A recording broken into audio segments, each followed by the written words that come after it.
So the first part of this session is not a presentation. Rachel's doing a workshop, shall we say? Panel. But we'll pass over to Rachel with her panel. So I'm sitting here with two well-known builders who I expect need little introduction, but for the record, Pete Bielski and Glenn Harley are both certified passive house tradesmen. They've built multiple certified passive houses each and have outstanding reputations as residential builders. Both also hail from Christchurch. Can you hear me up the back? Levels are good? I think the mic wasn't on. Is that better? Okay. So you'll hear more from me towards the end of the session, where I'll actually veer off into a quick presentation talking about passive house. I'm a communications specialist who spends most of my time talking about passive house. Writing scores of case studies for Sustainable Engineering's website has meant I've interviewed lots of homeowners, builders, and passive house designers and architects over the past 6 years. So we have builders' perspectives here on stage, but also in the audience.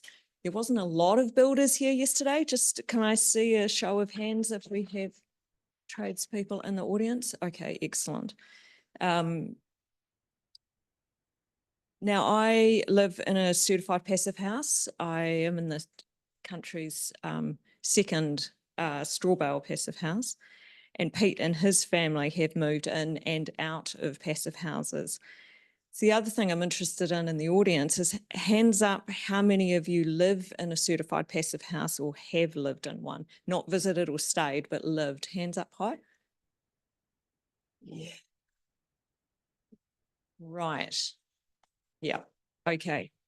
So given that this is the dreaded after lunch session and it's day 2 and we're full up with ideas and information and full up with lunch, we're all really keen to make this very much a two-way conversation. So although I have quite a lot of notes about what I thought we would cover, we're all really comfortable with you choosing your own adventure, and this may go off in different directions. So we'll chuck these around as needed. And if nobody volunteers with questions or comments, I'm going to start calling on you. So there were 3 main topic areas that we were thinking that we would explore. The first one is capturing homeowners' experience of living in certified passive houses so that we can fine-tune them to fit New Zealand requirements and cultural fit and remove or reduce barriers to adoption. Because I think this is a really safe space to talk about these things. You know, we're in the family here and it's okay to go, yeah, well, actually, maybe this thing, we could do this better. Rather than which conversations we probably don't want to be having out there in a wider, with a wider audience. Second thing was learning around builders' perspectives and the way that tradespeople and designers can collaborate to get to even better outcomes. And lastly, if we get to it, we'll talk about selling passive house homes, given both of these chaps have bravely built spec homes and sold them on the open market. So we'll start with a homeowner's perspective, and I will talk quite a bit here and then I will talk a lot less. But I think it's also really useful to draw on builders' perspectives about this, because in many cases, my understanding is that they're spending more time with the homeowners than the architects do, and over a longer period. So they're a conduit for information in that way. One of the things that I've been thinking about, I've been living in our certified passive house for over a year now and doing lots of thinking around my experience of that based on compared to 6 years of a theoretical understanding of how passive houses work, is that I think the energy models really need to account for how people live, and that more discovery might be required. And that's particularly around ventilation and heating. So I didn't know at the time of design what I needed to talk to my passive house designer about, things like sleeping arrangements. I think there's a bunch of questions that designers need to ask, and some of them are potentially delicate, but they're very pertinent to how the MVHR systems are commissioned and have implications for heating and overheating. So in our case, the third person in the bedroom is a large dog, who actually is worth at least 0.5 of a human in terms of his contribution to heat gain and CO2 emissions. but in other cases, it might be kids who actually commonly co-sleep, or a couple that regularly or always sleep in different rooms. Things like cooking habits. I mean, yeah, I am running the hob in the oven a lot all through summer because that's preserving season. Other variations might be people running a lot of computing equipment that's generating appreciable levels of heat. So is there anything that anyone from the floor would add to that list in relation to living patterns that they think impact on calculations about ventilation and heating? More dust. More dust. Can you elaborate a bit on that? Because dust can't get out, it doesn't leak. Yeah. It sits around, so there's more maintenance around dust. I don't know if that's the experience of others here. Man, I thought it was just me and how we lived, because I've heard people talking about it's great, you have to clean much less. I'm like, no. All right. Anything else? Joe.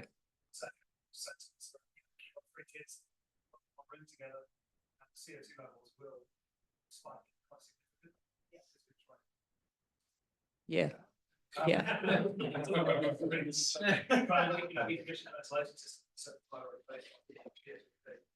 We had to increase that by nearly double. Yeah. And we're still having CO2 spikes. Yeah. So, and we've got the 15 mil door on the curve, and we've got 10 mil curve ahead. So that isn't working. So when we go to sleep, we always make sure we're seeing 10. Fine. So that's. Yeah. Jason, can you hold up the AeroNet monitor that we brought in today? So this is what I use in my home, which is an alternative to the tether system that Joe's talking about. It's given us really, really good feedback about what's going on in the house, and I totally recommend them. We bought that when we were camped on site in the caravan, and I've got a photo of that showing a 4,000 ppm reading one morning when there's nothing like that kind of feedback to make you change the habits of a lifetime. Finally, I ventilated and heated. Jess? It's not necessarily to do with that's the ad. Yep. With nosebleeds and try.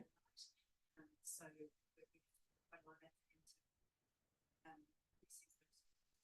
yeah.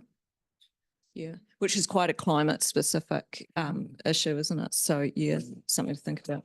Okay, so Elrond? I was just going to say, Tim pointed out one earlier on, some people don't actually want to heat their house. Like they can get it pretty easy, but they're quite happy going quite a lot lower. Yeah. And when I was listening to Tim talk about that, I'm thinking that perhaps people, okay, so they're habituated to being cold and to wanting to save money. And perhaps the way to people need to understand that they can use a tiny amount of heat in a passive house and get a really big benefit from it. So maybe that's one way to have that conversation. But look, let's turn to the nitty-gritty of particular components, and let's start with windows. So Pete, you've got a definite preference about that. Can you briefly outline how you arrived at the windows that you like to use? And I understand there's reasons for you as a builder why you like working with these, not tilt-turn windows, but also you've talked to me about some reasons why you think actually homeowners prefer them. Well, basically, when we first started building passive houses, we were importing the windows or getting them from, European style windows from Thermadura. They're really expensive. They come fully glazed, and the ones from overseas were, full 100% deposit. There was a lot of risk involved. Try to put that on the homeowner. Them being recessed, there were issues around recessed window flashings and the time spent on installation. And then Anthony from Weathershield came along in about 2017. He said, look, I'm willing to work with you on recessed windows, coming up with details, and I'm looking to import a core from the UK and making these windows work in our environment that also meet the standard. Well, that's been a long journey, but we've stuck with Anthony and we've come up with some really good details either been on the limit in Christchurch for passive house, like the componentry meeting the certification level, but we've managed to make it work through smart design. So it's just having that support. He makes them in Christchurch. He's on site. We have multiple meetings about how we can improve things after every house. So it's just having that support to be able to make this a long-term sustainable manufacturer of windows, and hopefully being able to build more with that support. Can I add to that? The client is working with them. Being able to pick up the phone and talk to your window supplier about detail is so important when we're importing windows. We just do not have that level of communication back and forth, and we're trying to make up details. But I can get there and I can talk to the people, I can explain things, play with samples. That makes the whole process so much easier. And then at the end of it, I also know that Pete can build it. So it's not just me, it's the guys on site as well. But Anthony can just give us the windows, we install them. They're not glazed, so they're not really heavy and breaking everybody's backs. And then they come and glaze them. So it's taking that burden off us. So if you're wanting to do this continuously, time after time, you've got to have something sustainable and that the guys enjoy on site. Okay. So after a year of living in a passive house, I've reached what might be a totally outlier position that I'm not actually wildly enthusiastic about tilt-turn windows. So I'm curious, for those of you that are living in passive houses, do you actually open them? You do open them? Okay, or mostly tilt them? Yeah. Tilt for ventilation, open to clean. Right. So this is what I've heard from Germans. This is what I've heard from Germans about why they love them in German apartment buildings is because you can open them inward and clean them. Now, I would argue that that's not actually very relevant to single story New Zealand family homes where we've got room around the house. So this is where I need your help. I mean, how much are we an outlier? Our house is in an extremely high wind zone. My windows will slam on a tilt setting, so they can't be even tilted when the wind's up, or if there's a risk the wind will come up. And it's exaggerated in our case because the straw bale walls mean the window reveals are very deep. But with the mid-wall installation in any passive house, you can't fold that window back against the wall. And so they're sticking out into the room, and that's magnified in our case. We're a small home and we've got small rooms rather than one big living space, and they're actually really cumbersome to move around. I'm also still to find a way in which I can fix the window in the open position so that it doesn't slam against the reveal or it doesn't slam shut. And, you know, one of those windows in particular is really large. I'm really worried I'm going to break something if that happens. So those are things that I completely didn't anticipate and have proved to be quite interesting. So when earlier in the year I toured through Bushland Park with Bielskis, and I saw these other forms of,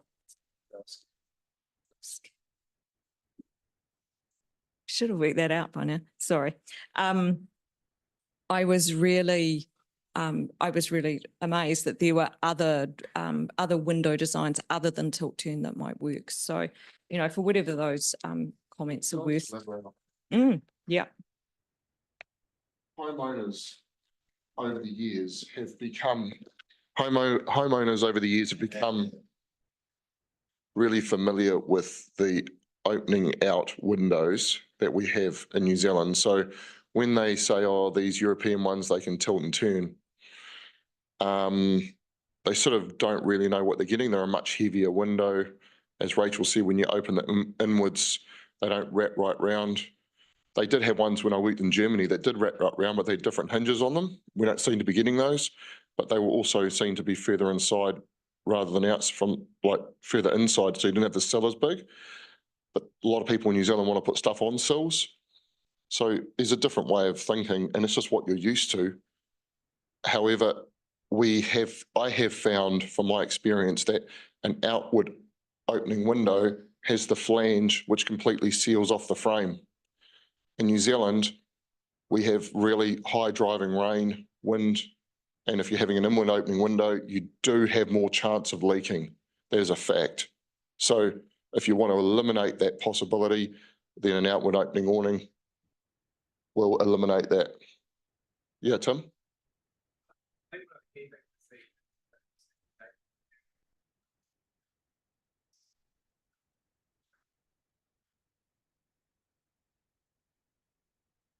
Yeah.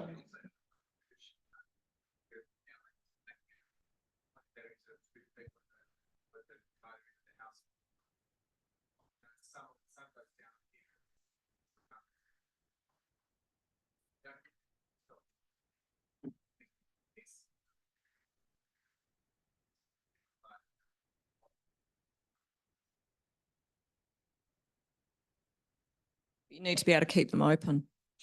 Rachel. Well, you know, this is really interesting because it's one of the things that I'm wanting feedback from people who live in them is actually, do you open them? I mean, Pete's wife told me yesterday that when they were living in one, they never did because they didn't need to because of the ventilation. You know, the answer for us is that because we live in a rural setting, and actually I really didn't like being sealed off inside from the sounds of what was happening outside. I really value hearing the birds. I like hearing the neighbours' sheep. So primarily I'm opening my windows in order to be able to hear what's happening outside, which is, you know, again, it's an outlier, right? And what about heat dumping? You know, it's a good reason for opening your windows, isn't it? That's the night version. And we definitely will need to do that. But I'm left with the issue of not walking into the windows, and I can't do it when it's really windy because I can't hold them open.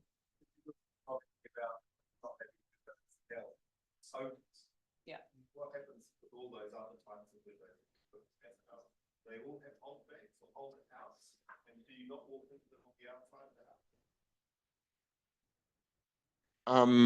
Well, they will if you open them far enough out, but most of the time, you would think about an outward opening awning that wouldn't open into the path of where it was a high traffic area or where kids could hit their heads.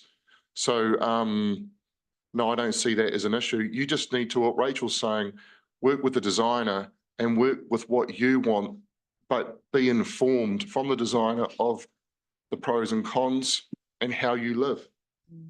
I've heard it like you sliding, remember sliding doors of window recently, and they have all that, where they have none of those, and you can sort of talk to. Yeah, I want those. They got handles on the outside. Do we run the risk of designing for the initial occupant and the building life will go way beyond that initial occupancy? It's a really good point. So, but I don't feel like the things that I want and value are weird. It does. Yeah. Yeah, it's a good point. All right. So I think Jason pointed something out earlier today as well, is that you can put a tilt and turn window next to a fixed window with the hinges in the middle, so it can go open 180 degrees and then it's not opening through.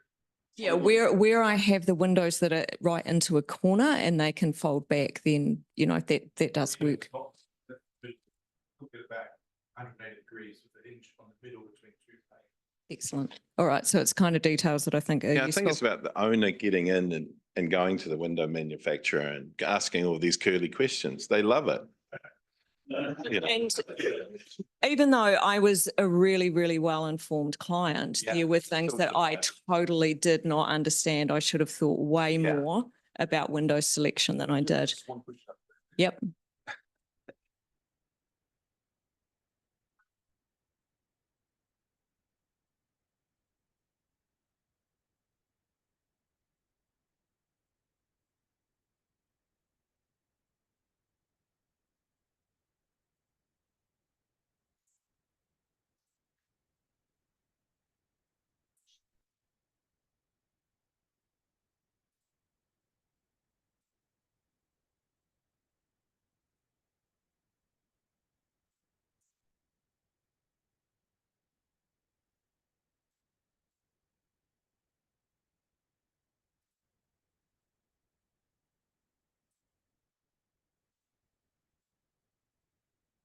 So look, just moving along, there's a whole lot of things I wanted to say about door undercuts, but all I'm going to say is that I really don't like them as a homeowner. I really don't want to know about my guests' bathroom habits from the other end of the house. The lack of oral privacy is awful. And our experience of when we do need to close the bedroom door and we're checking the CO2 levels in the bedroom is that actually they're not very effective at ensuring decent airflow. So we'll just leave it there.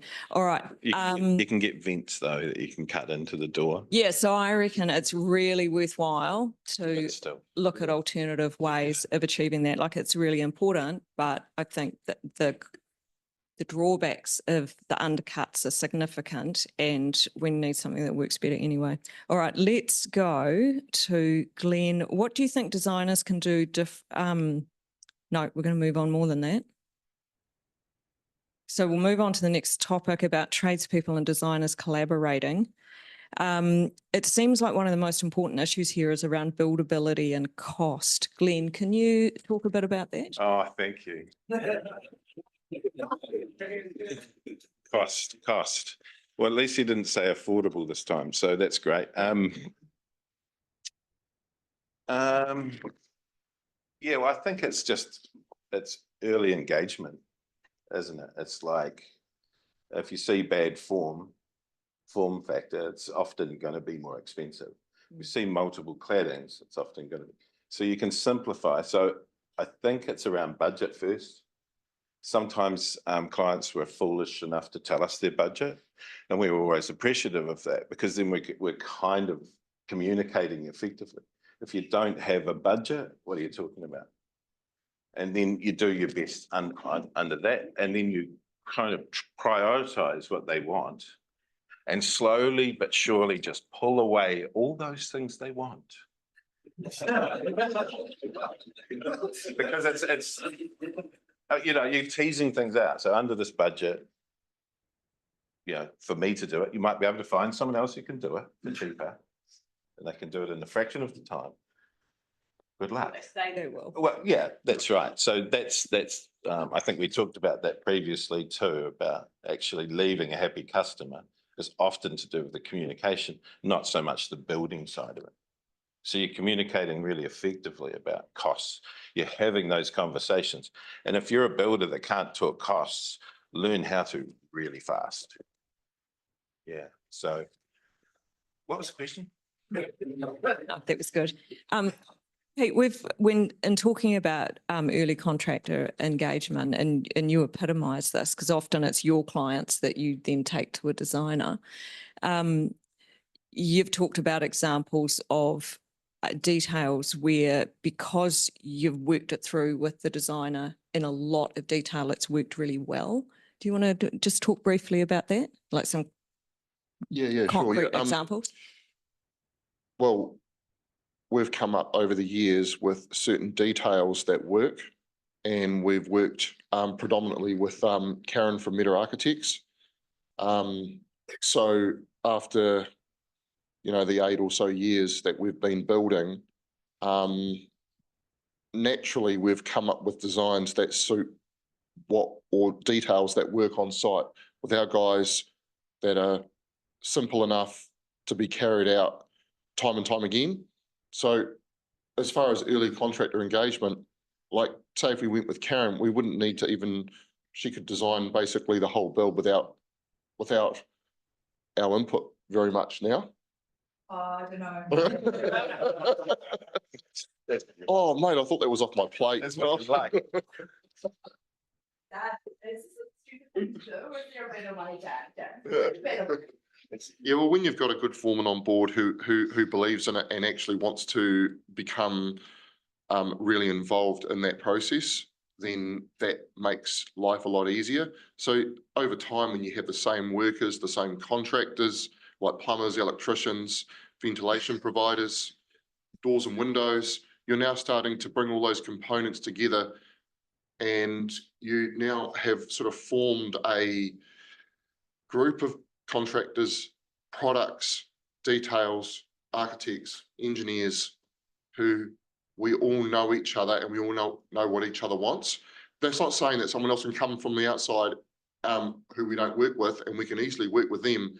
It's just that this is what we've formed over this time to work, and it does work, and we do consistently produce beautiful homes. Okay, so we need to wrap up shortly. Are there any burning questions from the floor that you want to put to these two? Okay, so I've, What are some of the details, or what is some of the logic that goes? Does that make sense? You don't need to give your IP away, but the sort of, because I see a lot of architect stuff and it just looks overly complex, where. Speed of construction is what we hear from Jack on the details. Yes, logically, I think I've explained why we do it, and it's also feedback after every job on how we could improve. So incrementally we can improve, but it's but after 8 years of those incremental improvements, we then get very good at what we do. But that's not saying that we're perfect. No. There are other ways of doing things, and we're open to those other ways. Ben, anything in closing? Yeah, I think you covered it. I think the key thing is the team, really. So if you have a team of people that have done it before, and you have somebody that's willing to do it, and they're very detail focused, they'll find ways really quickly. If there's experience there, you know, if there's not the experience, you can sometimes be paying for that, but it depends on the person. But it's that willingness, and it's not creating those barriers between professionals, which is kind of tedious and won't take us anywhere. That's the key things. So these guys are doing this all the time, and it's a small community, you know. It's the minimization of mistakes. So if everyone can be on board throughout a build, if you're not doing something twice, it actually effectively, if you have to do it twice, it equates to about quadruple the amount of hours and material involved. So if we can get consistent detailing, consistent methodology, then we're going to be able to produce these houses more affordably. Excellent. And look, we're going to wrap the panel up now. So Oh, Joe's there. One more from Joe. Joe, I know that it's My Joe. Yeah. So I thought the way beyond before and thought about the new systems, attract the premium and all sorts of things for the high performance. But if we want to get better buildings, do you feel there should be a premium attached to passive houses? Or is that just creating them as a niche, reconfirming that they're a niche rather than just one? Well, I think it's about making a living. I'm not Yeah, saying no, I know, but that's got to be the key driver. What does it cost you? What does it take? Don't screw the pooch on your margins. it's like double price. What'd you call it? Funeral.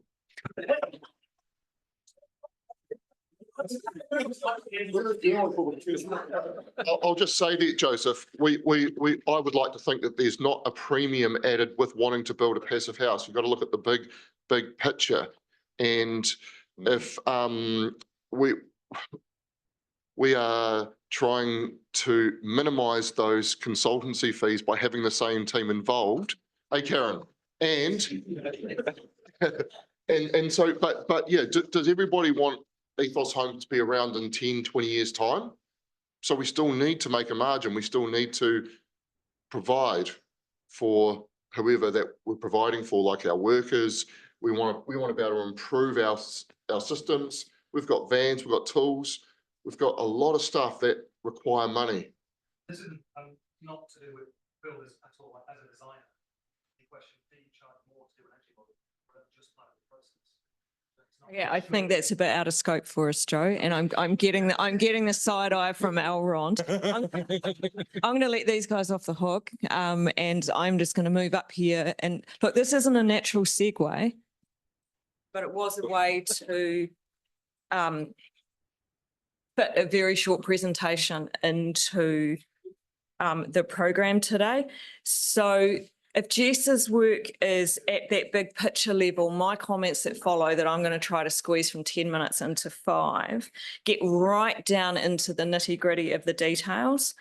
So I've developed an opinion about this over the course of writing many tens of thousands of words about Passive House over the past 6 years.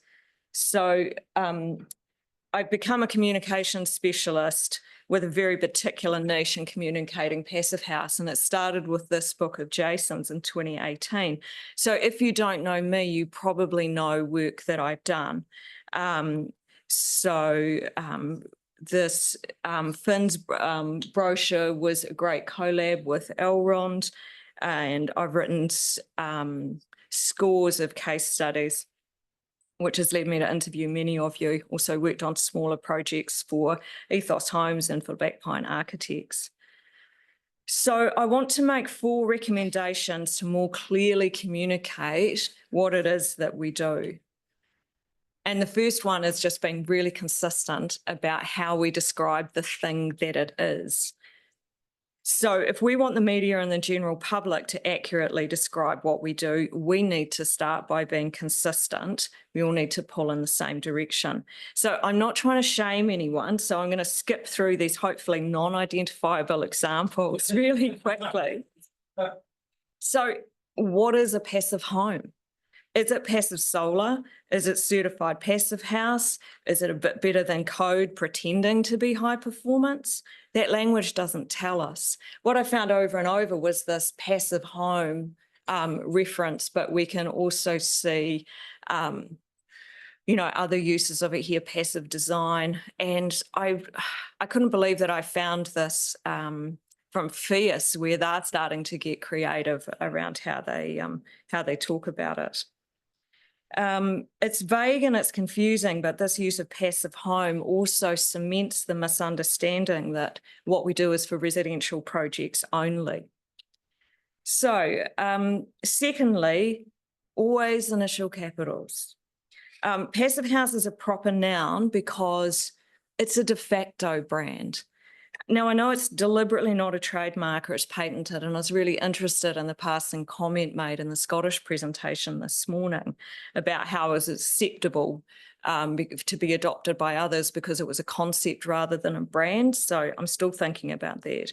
But it's functioning as a brand anyway because it is serving to distinguish this product from that of other sellers, if you want to start talking about marketing definitions.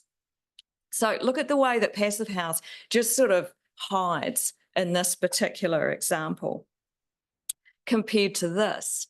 Those initial caps are such a tiny thing, but it makes a difference. That's why our English grammar rations initial capitals. They add emphasis, they add status.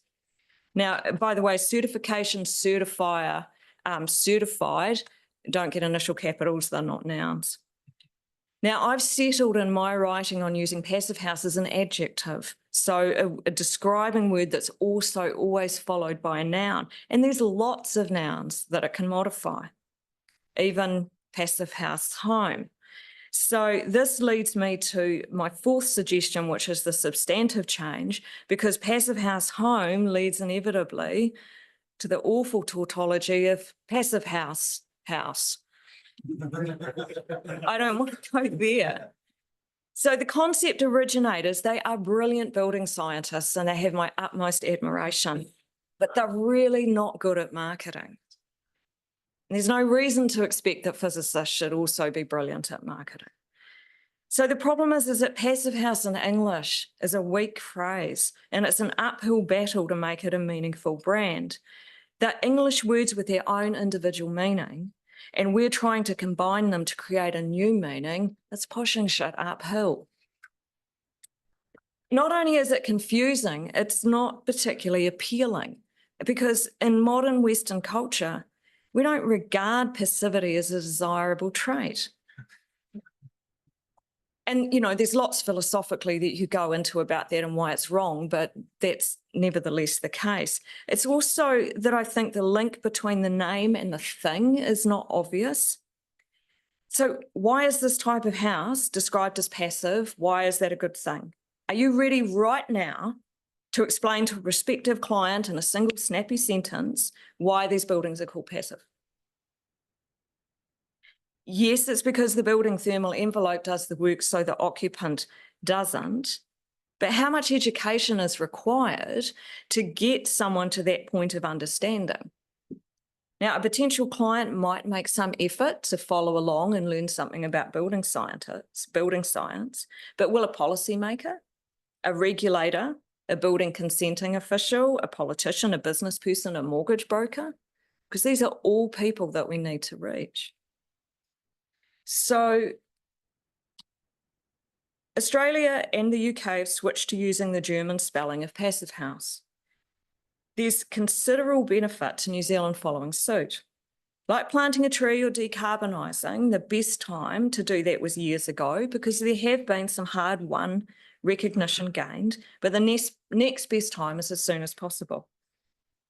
It's not about changing the sound, it's just the visual appearance. Yes, always with a capital P, by the way. Now, I recommend this because passive house, one word, is much more identifiable as a brand precisely because it's not an English word. It can no longer be confused with passive solar, which is still an issue and that drives me nuts. It makes it harder for wannabes to make vague claims. And most importantly, it undermines the really unhelpful misunderstanding that passive house only applies to residences. So I've had a couple of interesting conversations about this with Alexia from AFA. In Australia, there was overwhelming support from their members to make this change. Well over 80% of their members voted in support of it. It wasn't controversial. Lexia says that it helped and they're seeing the benefits already, that it's helped to correct the misperception that only relates to homes and not other typologies. This is really important for us in New Zealand because we're lagging far behind Australia when it comes to building commercial and public buildings to the standard. And we don't have apartment buildings on their scale yet. So I've heard people say, oh, PHI doesn't like it. PHI insists on the English spelling in English-speaking countries. To which I would say, at what point do we say, well, we know our language, our customers, our community and our industry here in New Zealand better than they do in Germany? I understand there were some negotiations when the UK made the change, which is what led to this really awkward combination of the logo saying one thing and the tagline another. It's like, please, that's just really unfortunate. But when AFA made the change, Alexia reports there was zero pushback from PHI. I think they've moved on from any opposition to it. There were 3 or 4 Australian passive house designers who really didn't like it. They were really vocal, but they were a really tiny minority. So I invite you to talk amongst yourselves about this idea. If you like it and you think it has merit, then talk to your FINS board members.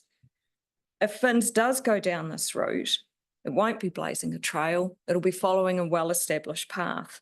I'm also sure our mates across the ditch at AFA would happily share some details about their process.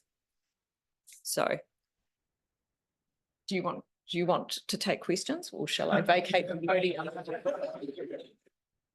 Love to take questions, but we don't really have time. But you know, sorry. To real, yes or no, shall we vote on it now? We're not going to vote on it now, but I'd like, when I joined the board in 2016, it was a question I asked, and I think almost everyone that's joined subsequently has also asked, and it's kind of been an ongoing thing. And I think it's very timely that Rachel's brought it up. We've got to the point where it's worth having that debate and revisiting it probably. So, thank you very much. And I also hope you appreciate that my presentation did not feature any of your tweets.